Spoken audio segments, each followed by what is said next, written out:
inteligencia o expresión de agravios se realiza ante la Cámara de Apelaciones.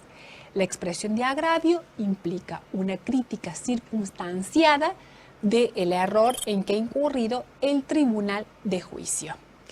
Algo también que tenemos que tener presente respecto al recurso de apelación y de todos los recursos en general, esto es aplicable a todas las vías impugnativas, vamos a tenerlas presentes ahora. El juicio de admisibilidad que hace el tribunal que recibe la impugnación y el juicio que hace también la Cámara de Apelaciones en oportunidad de que se reciba la sentencia injusta o agraviada o que va a ser motivo de apelación. Es decir, tanto el Tribunal Acuo como el ACUEN hacen un doble juicio de admisibilidad formal del recurso. Es decir, si quien la presenta está legitimado para ello, si lo ha sido respecto al plazo procesal que la ley prevé para cada tipo de recurso, que en el ámbito procesal civil de la provincia de Córdoba la apelación tiene que ser interpuesta en los 5 días de conocida la resolución ilegal. Y también aquellas condiciones de forma que hacen a cada recurso en particular. Ese doble juicio, insisto, la hace tanto el Tribunal Inferior como el ACUEM. Con esto, queridos alumnos, vamos a dar por terminado este bloque y los invito a que continuemos en el próximo analizando los contenidos.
Habiendo hecho esta aclaración respecto al recurso de apelación y para no hacer demasiado pesada esta exposición, vamos a pasar a otro recurso no ordinario ya, sino el extraordinario, que es el recurso de casación. Este recurso de casación que es tan complicado, que la ley civil lo ha regulado de una manera más complicada, los penalistas lo han simplemente lo han limitado a 2 causales específicas. Nosotros lo tenemos un poco más extenso en 4 causales según prevé la ley procesal civil. ¿Qué es el recurso de casación o qué se entiende por recurso de casación?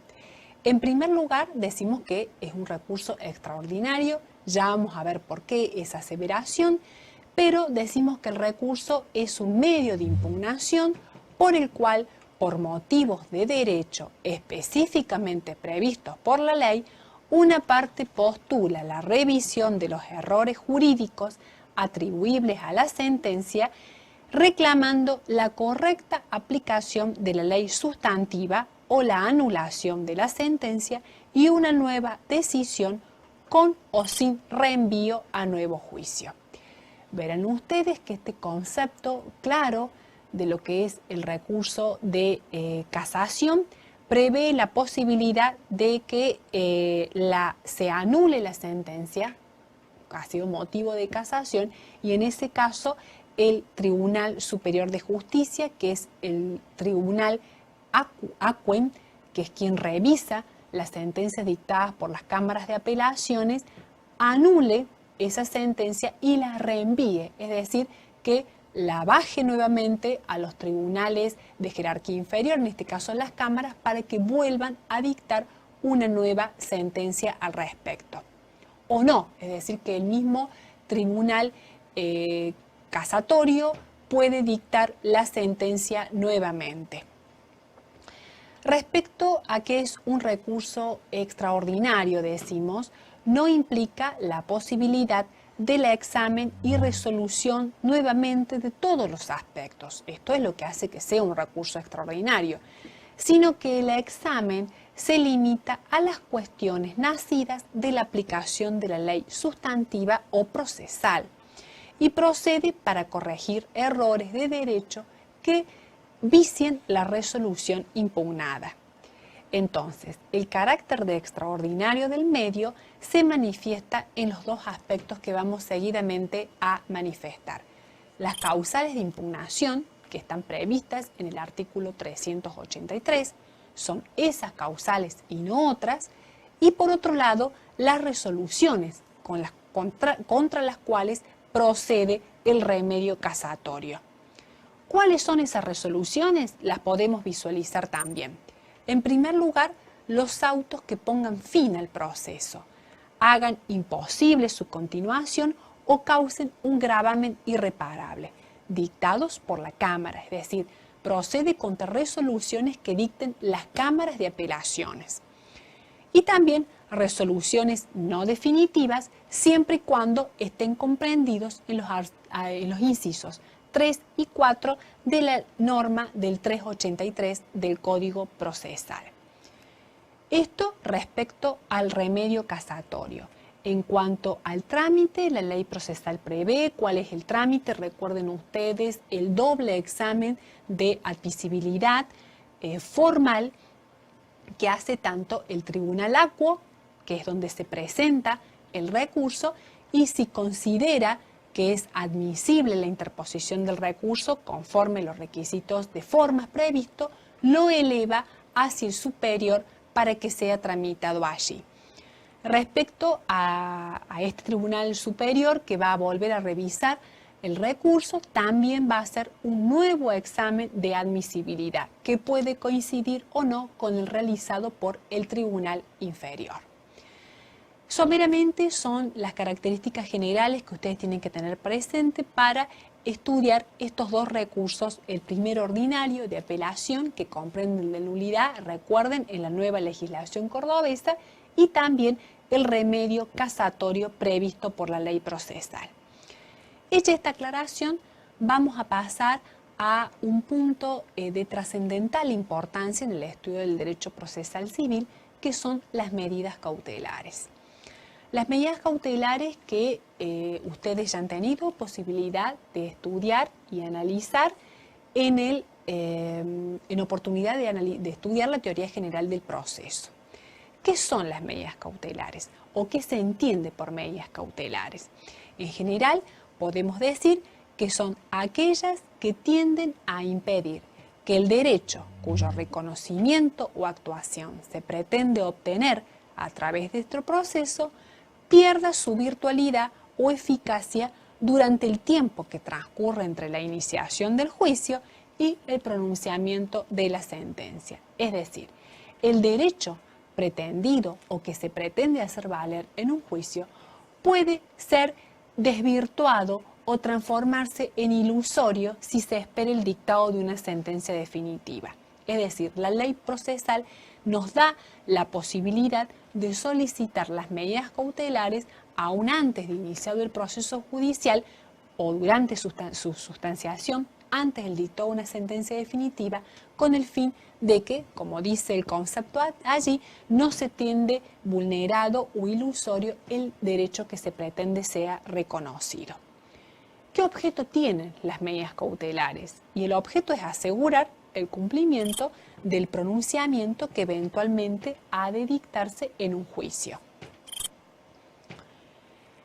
En cuanto a los requisitos de fundabilidad, que lo dice el mismo texto de la ley, cuando se presenta o se solicita una medida cautelar, debe expresarse el derecho que se pretende asegurar.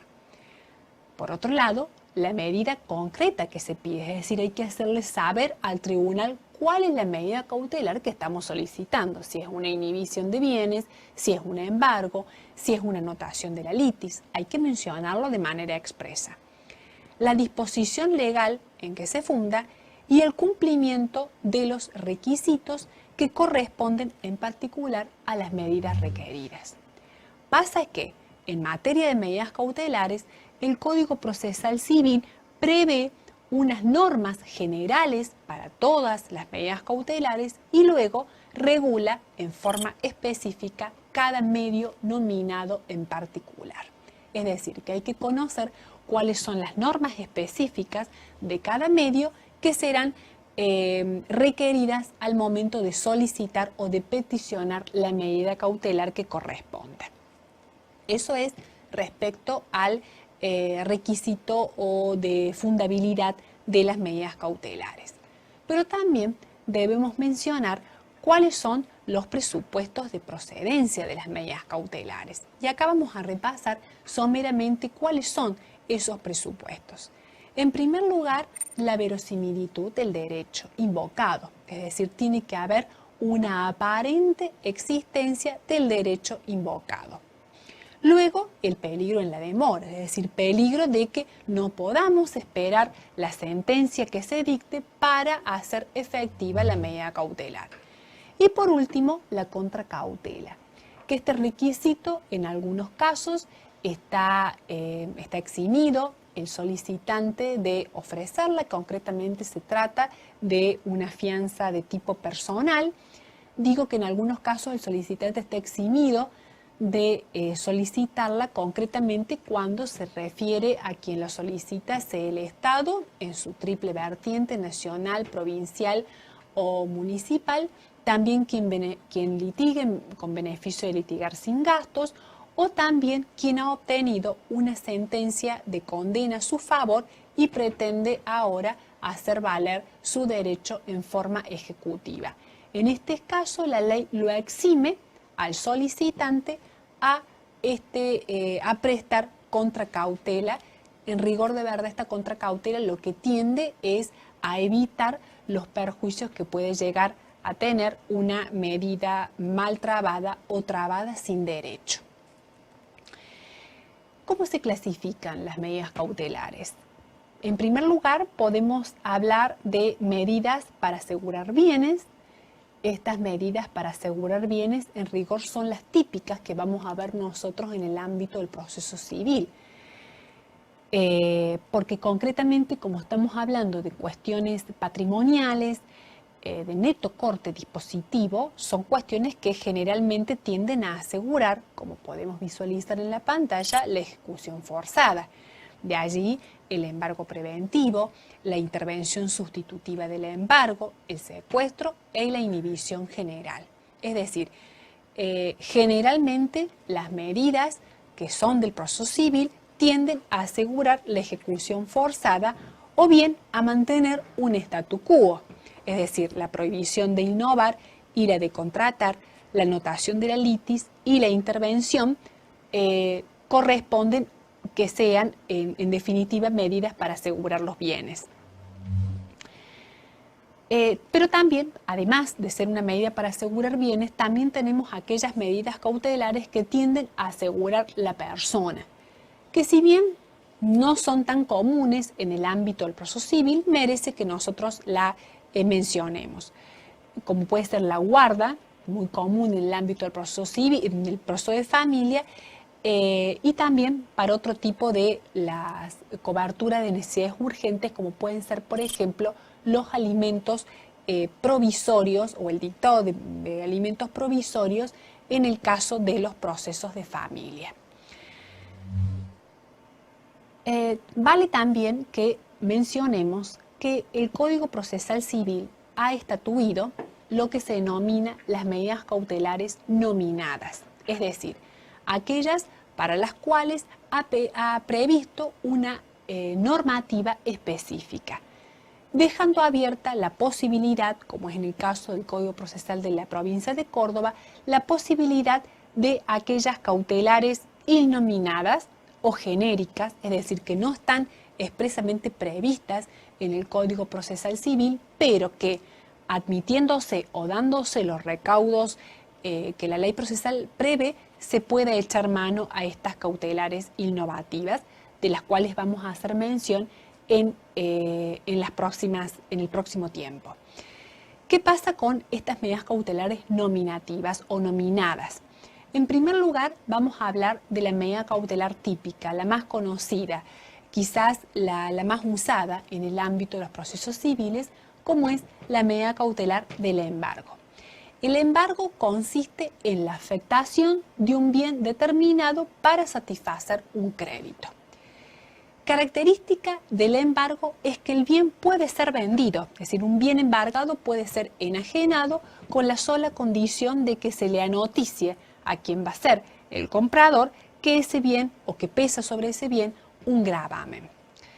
Asimismo, respecto de este embargo, podemos decir de que a su vez podemos distinguir el embargo preventivo, el embargo ejecutivo y el embargo ejecutorio.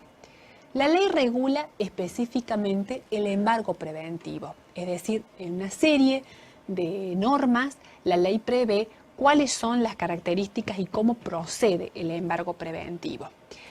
Este embargo preventivo tiene o hace pesar sobre el solicitante la carga de interponer la demanda dentro de los 10 días de interpuesto o de trabada la medida cautelar bajo pena de caducidad. Es decir, la medida cautelar puede caer por este efecto de la caducidad.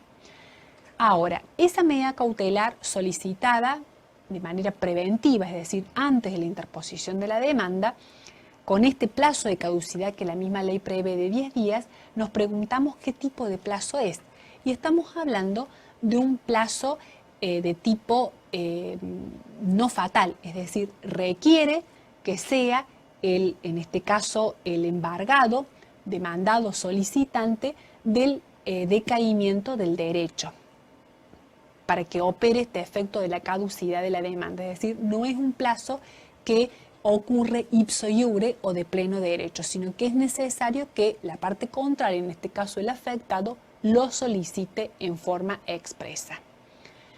Eso respecto al embargo preventivo. Con esto vamos a dar por concluido este bloque, pero antes quisiera presentarles un informe de Todo Noticias respecto a la medida cautelar del embargo que le fue trabado a una exfuncionaria nacional y que ese embargo que fue oportunamente trabado va a ser objeto de remate. Los bienes que fueron individualizados en el embargo va a ser motivo de remate según es lo que nos informa este video que vamos a ver seguidamente. Hablamos de la ex secretaria de Medio Ambiente del gobierno de Menem, María Julia Alzogaray. Ignacio, buen día. Fernando, Silvia, buen día. Y la pregunta de todos, ¿no? Inclusive de los vecinos, es cuándo van a llegar los oficiales de justicia, acompañados seguramente por el resto de los operadores inmobiliarios, de las inmobiliarias Bullrich, Dodorico y Achával, que son las que ha nominado el Tribunal Oral Federal número 4, que se van a encargar de la venta de este petit hotel que está sobre la calle Junil 1435 en plena Recoleta, y también de los otros 2 departamentos que son propiedad de María Julia Alzogaray. Recordemos que en el boletín oficial va a aparecer inclusive el día y la hora de la subasta pública. Este hotel está embargado desde el año 2001 por el ex juez Juan José Galeano y por los fiscales Mühlen y Barbaquia. No podía disponer desde esa fecha libremente de este bien, pero igualmente María Julia Alzogaray siguió viviendo también con los empleados domésticos que tiene, con sus hijos que están a punto de irse a vivir a los Estados Unidos, y ahora tendrá seguramente que esperar la orden judicial, una mudanza y ver realmente cómo se resuelve la causa, teniendo en cuenta que ella tiene una acusación muy grave, que es enriquecimiento ilícito, por $120.000, por $1.120.000. Hay una batalla judicial que han tenido sus abogados con los peritos judiciales. Ella dijo, no tengo dinero en efectivo, y a partir de ahí la decisión de rematar este lugar que realmente tiene características impresionantes. Tiene 930 metros cuadrados, 4 plantas, 2 subsuelos, una cochera, enormes salones, 2 patios cubiertos y uno abierto, más de 10 habitaciones, un jardín de invierno y además con un sofisticado sistema de seguridad que estábamos mirando que nos llama realmente la atención, una cámara que cubre 360 grados, conocida como domo, que está en uno de las paredes del perímetro. Tiene también cámaras fijas, es decir, todas las condiciones necesarias para una casa de estas características. Así que habrá que ver realmente cuándo llegan los oficiales de justicia y también el personal de las inmobiliarias. Y María Julia Alzogaray va a dar otra vez otro paso histórico para la justicia argentina. Se va a transformar en la primera funcionaria de un gobierno nacional en ir a prisión y también tener que resarcir al Estado argentino por una cifra millonaria. Así que esperamos seguramente que vengan los oficiales de justicia que van a ser justamente los que van a hacer el registro de qué cosas hay dentro de la casa y de cuáles son las características del inmueble. Queridos alumnos, retomamos este cuarto bloque. Vamos a continuar analizando las medidas cautelares. Recuerden ustedes que habíamos comenzado a esbozar los caracteres generales del embargo, concretamente del embargo preventivo y el plazo de caducidad que está previsto para la interposición de la demanda. Recuerden ustedes que como característica general de las medidas cautelares, y no solamente el embargo, es que son esencialmente modificables, pueden ser reexaminadas si concurren otras circunstancias que sea necesario modificar, ya sea sustituir por otra medida cautelar o, por ejemplo, ampliar el monto por el cual ha sido solicitada primeramente. Y también otra característica que no podemos dejar de repasar es que las medidas cautelares siempre son solicitadas inaudita parte, es decir, sin darle conocimiento al contrario. Y esto, en cierta forma, produce un verdadero quiebre al principio bilateralidad que rige en materia procesal y que, en forma muy acota y sucintamente, podemos decir de que las partes deben conocer los actos realizados por el contrario, es decir, el derecho que le asiste a las partes a conocer la actividad desplegada por la contraria. En rigor de verdad, como dice la doctrina, si bien se despachan inaudita parte las medidas cautelares, lo cierto es que no se notifiquen, sino que la noticia de la traba de la medida cautelar se difiere para otra oportunidad o para una oportunidad posterior. ¿Cuál es el monto sobre el cual debe recaer esta medida cautelar? Y se realiza sobre el capital más los intereses y las costas que en forma provisoria puede estimar el tribunal. Esto hace alusión a que generalmente es el capital más un 30% en que pueden oscilar los intereses y las costas del tribunal. Por supuesto que esto es totalmente provisorio y que puede ser ajustado y reexaminado, como hemos dicho y explicitado anteriormente. Volviendo nuevamente al embargo, habíamos anticipado que el embargo puede ser preventivo, ejecutivo y ejecutorio. También está prevista la medida cautelar del secuestro, que en nuestro caso, en el caso concreto del ámbito procesal civil cordobés, no está prevista como una medida cautelar autónoma, sino que está prevista como una medida complementaria al embargo. En rigor de verdad, el secuestro se hace necesario cuando existe la posibilidad de que el deudor depositario de la medida cautelar del embargo pueda deteriorar o destruir la cosa materia del embargo. Por otro lado, también el secuestro se torna necesario cuando ya llegada en las instancias últimas de la etapa de la ejecución de sentencia, es necesario poner a disposición de la cosa embargada en manos del martillero para que provea las diligencias previas necesarias para proceder a la subasta.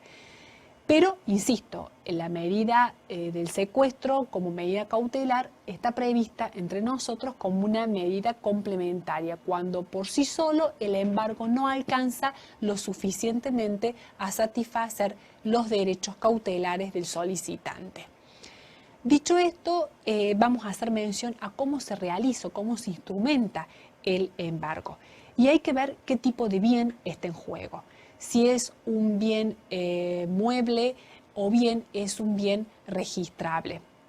Cuando se trata de un bien mueble, se llevará a cabo a través del oficio respectivo que se lleva y se dirige al oficial de justicia.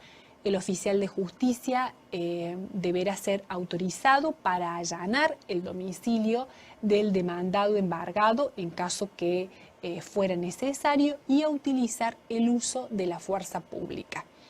Se deberá designar depositario que puede coincidir con la persona del embargado y respecto a los bienes registrables, es decir, a los automotores o a los bienes inmuebles, se debe librar el oficio respectivo a los registros que correspondan. Esto respecto a la individualización del bien. Es necesario, cuando se solicita la medida cautelar, individualizar el bien que se pretende hacer o que se pretende llevar a cabo con el embargo. Eso es respecto al embargo en general. Vamos a analizar también otra medida cautelar, como es la intervención judicial. La intervención judicial es una medida que interfiere en la administración de los negocios del propietario. Generalmente el interventor judicial es un auxiliar del tribunal, que el juez lo designa y que al ejercer sus funciones debe cumplir con ciertos requisitos formales, como es prestar juramento de ejercer su actividad con probidad, equidad y eficiencia. Desde el punto de vista procesal podemos analizar la figura del interventor desde dos puntos de vista: el veedor y el recaudador, con dos funciones bien diferenciadas y específicas que vamos a mencionar. El interventor recaudador se limita a retener los ingresos dinerarios de lo que resulta embargado. En rigor, este tipo de medida es complementaria al embargo, ya que se hace efectivo con la intervención. Generalmente se procede a la intervención judicial cuando el embargo no ha resultado cumplimentado pese a haber sido decretado. Otra medida cautelar que vamos a poder mencionar nosotros y que seguramente ustedes han repasado es la inhibición de bienes o la inhibición general de bienes, como normalmente se menciona. En rigor se puede decir que lo que trata de hacer esta medida cautelar es impedir, gravar o enajenar bienes registrables. Se anota en los asientos dominiales, ya sean muebles, registrables o inmuebles, y que se evita que el titular de estos bienes los disponga o los enajene. Lo que sí puede hacer es obviamente adquirir bienes para sí. Es una medida que obviamente se presenta también como subsidiaria al embargo. También otra medida cautelar que vamos a mencionar nosotros en esta oportunidad es la anotación de la litis. La anotación de la litis pretende asegurar la publicidad de los procesos judiciales a fin de que los terceros interesados conozcan el carácter litigioso del bien, pero no impide que se disponga de ese bien o, en su caso, que se lo ejecute judicialmente. La anotación de la litis es típica de aquellos procesos que modifican una determinada situación registral, como es, por ejemplo, el caso de la usucapión, es decir, de la prescripción adquisitiva. Estos, muy someramente y a grandes rasgos, lo que estamos viendo respecto a las medidas cautelares nominadas, que repito que son aquellas que el Código Procesal regula de manera específica. Están también aquellas denominadas medidas cautelares genéricas, que también el Código Procesal se ha ocupado de mencionarlas. La medida cautelar innominada, su otorgamiento entonces está condicionado a que no pueda utilizarse otra medida cautelar, que existe un temor fundado de perjuicio y que se trate de medidas de seguridad que resulten obviamente más aptas para el objeto del juicio de que se trate. La ley procesal regula estas medidas cautelares genéricas en el artículo 484 del Código Procesal Civil, que ya vamos a tratar de delimitar, porque en realidad es muy clara la ley, no merece una mayor explicación. Lo que sí es necesario que nosotros tengamos presente en esta oportunidad es que si bien estas medidas no están tipificadas, para la procedencia se requiere igual requisito que para las medidas cautelares nominadas, es decir, los presupuestos de la verosimilitud del derecho que se invoca, el peligro en la demora y, por supuesto, la contracautela. Todos estos criterios los analizará el tribunal de la causa. Dice el artículo 484 que deja la puerta abierta de estas medidas cautelares no enumeradas o genéricas, como dice la doctrina. Fuera de los casos previstos en los artículos precedentes, es decir, cuando se menciona cada una de las medidas cautelares, quien tuviere fundado motivo para temer que durante el tiempo anterior al reconocimiento judicial de su derecho, éste pudiere sufrir un perjuicio inminente o irreparable, podrá solicitar las medidas que, según las circunstancias, fueren más aptas para asegurar provisionalmente el cumplimiento de la sentencia. Fíjense ustedes que la misma ley habla de según las circunstancias fueren más aptas para asegurar provisionalmente el derecho invocado. Es decir, que deja, como dije anteriormente, la posibilidad de que el tribunal de la causa analice estas circunstancias. Hecho entonces un breve sondeo de lo que compone este último bloque, vamos a decir que hemos analizado las medidas impugnativas o las vías impugnativas y también las medidas cautelares. En general, detallando quizás los rasgos principales de cada una de ellas. Hecha entonces esta aclaración, corresponde que ahora analicemos a modo de cierre cuáles son los conceptos que deberán ustedes tener presente en este último módulo que hemos analizado. En primer lugar, los procedimientos declarativos especiales, posteriormente los recursos, recuerden ustedes los ordinarios y los extraordinarios, las vías impugnativas, las medidas cautelares, nominadas e innominadas. Y con esto damos por finalizado el estudio de la materia de Derecho Procesal Civil.